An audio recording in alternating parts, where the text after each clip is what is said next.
ভারতে আবারও নির্মাণ হচ্ছে বাবরি মসজিদ।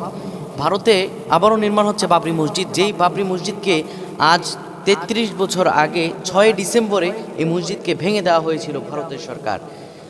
আর আজ ঠিক ৩৩ বছর পরে ৬ ডিসেম্বরেই আবার শুরু হয়েছে বাবরি মসজিদ নতুন করে নির্মাণ করা। মানুষজনেরা একটা একটা করে ইট, দুইটা দুইটা করে ইট, সামর্থ্য যার যতটুকু আছে সবাই মাথায় করে ইট নিয়ে বাবরি মসজিদ নির্মাণের জন্য সকলে সেই স্থানে চলে আসছে। প্রায় ২৫ একর জায়গা জুড়ে তৈরি হবে এই বাবরি মসজিদ। যখন কোনো মুসলমানেরা মসজিদ নির্মাণ করার জন্য উদ্যত হয়, তখন তাদের হৃদয় এই আশায় উদ্যত হয়, কেননা বিশ্বনবী সাল্লাল্লাহু আলাইহি ওয়াসাল্লাম বলেছেন, মান বানা লিল্লাহি মাসজিদান বানাল্লাহু বাইতান ফিল জান্নাহ। কেউ যদি একটি মসজিদ নির্মাণ করার জন্য ১ টাকা দেয় কিংবা ৫ টাকা দেয় কিংবা একটা ইট দেয়, সামর্থ্য অনুযায়ী আমার রব্বুল আলামিন তার জন্য জান্নাতুল ফেরদাউসে একটা ঘর বানায় দেন। সুবহানাল্লাহ। ৩৩ বছর আগে ঠিক ৬ ডিসেম্বরে বাবরি মসজিদকে অন্যায়ভাবে ভেঙে ফেলা হয়। এই বাবরি মসজিদ যখন নির্মাণ হয়, এখন যেটি হবে এটি আগের জায়গায় নয়, এখন এটি নির্মাণ হচ্ছে পশ্চিমবঙ্গে, ভারতের মুর্শিদাবাদে।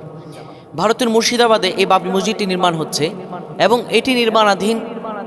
বাজেট করা হয়েছে প্রায় ৮০ কোটি টাকার মতো, প্রায় ১০০ কোটি টাকার মতো সম্ভবত, কিংবা ৩০০ কোটি টাকা কেউ কেউ বলছেন।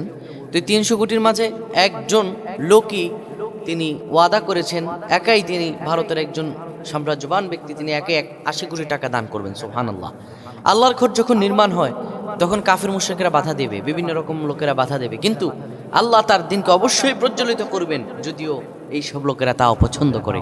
এই মসজিদটি নির্মাণকাল যখন শুরু হবে তখন অনেকেই ভারতের যারা দায়িত্বশীল আছেন, ভারতের যারা বিভিন্ন রকম ক্ষমতাসীন দল আছে, তারা এটির বিরোধিতা করেছেন এবং এই মসজিদটি হওয়ার ধারা তারা অনেক রকমের বিরোধিতা করে এই মসজিদকে আটকে দিতে চেয়েছেন। কিন্তু ভারতের হাইকোর্ট থেকে রুল জারি হয়েছে যে এই মসজিদ তৈরিতে কোনো বাধা নেই।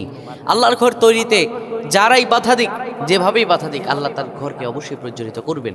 তো ভারতের মানুষদের মুখে মুখে আনন্দ, মুখে মুখে উল্লাস, গোটা বিশ্বের বুকে মানুষের উল্লাস নেমে এসেছে। যে ব্যাংক অ্যাকাউন্টকে ডোনেশন করার জন্য দেওয়া হয়েছে, প্রথম দিনই সেই ব্যাংক অ্যাকাউন্টে ফিল আপ হয়ে গেছে, মানে অর্থাৎ লিমিট শেষ হয়ে গেছে। সুবহানাল্লাহ। আল্লাহর ঘর মানুষ তৈরি করবে, এটা মানুষের অন্তরের আশা, এটা মানুষের অন্তরের চাওয়া। আল্লাহর ঘর যে ব্যক্তি তৈরি করবে, আল্লাহ তাআলা তার জন্য জান্নাতে বাড়ি তৈরি করে দেবেন। আল্লাহ তাআলা যেন এই বাবরি মসজিদকে উত্তর কল্যাণ দান করেন। আমরা পড়ছি আল্লাহুম্মা আমিন।